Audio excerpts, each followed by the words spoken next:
The Apollo Dialogs of Socrates. It is very odd that scholars are at a loss as to how to order the dialogues, while ignoring what Plato tells them in the dialogue itself, which order a certain number of them go in. Those with shorter attention spans sometimes read a compilations named like The Trial and Death of Socrates. However, Plato wrote a series of dialogues which start on the day Socrates went to trial, which can be called the Apollo Dialogs, which can be found in the last dialogue. There are 7 of these dialogues. There is at least one web source which said that this trip from Athens to Delos and back took 30 days. This time in Athens is also known as the Festival of Apollo. It is also said that the bulk of his time in prison at this time, Socrates was composing music. Yes, someone told us about the trial, and we could not understand why, having been condemned, he should have been put to death, not at the time, but long afterwards. What was the reason of this? An accident. Eclaicrates. The stern of the ship which the Athenians sent to Delos happened to have been crowned on the day before he was tried. What is this ship? It is the ship in which, according to Athenian tradition, Theseus went to Crete when he took with him the 14 youths, and was the savior of them and of himself. And they are said to have vowed to Apollo at the time that if they were saved they would send a yearly mission to Delos.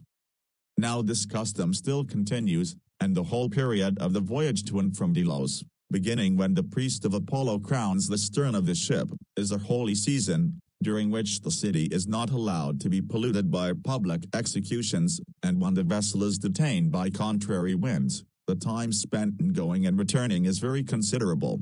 As I was saying, the ship was crowned on the day before the trial, and this was the reason why Socrates lay in prison and was not put to death until long after he was condemned. In the morning, we find the dialogue 1. Theaetetus.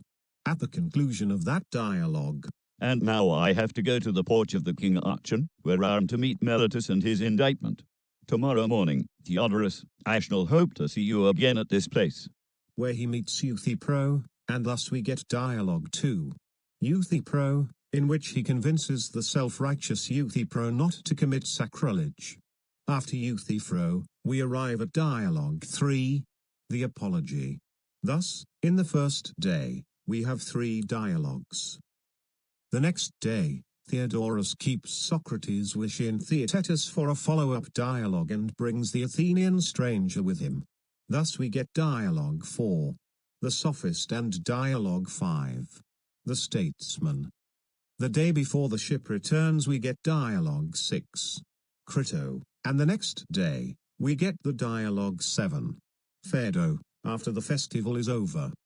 These 7 dialogues took place during the festival of Apollo and may justly be called the Apollo Dialogs of Socrates.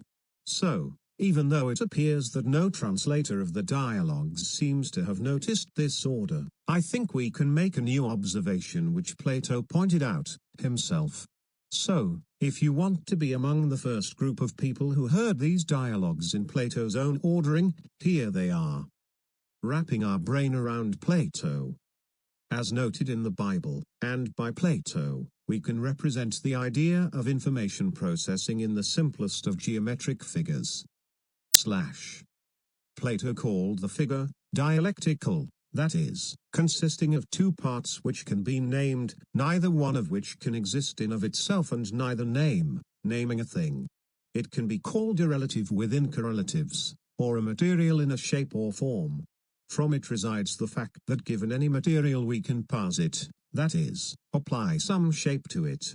Or again, verbs are a given, while nouns are applied, meaning that all of reasoning is for the standardization of applied form, or shape to given materials.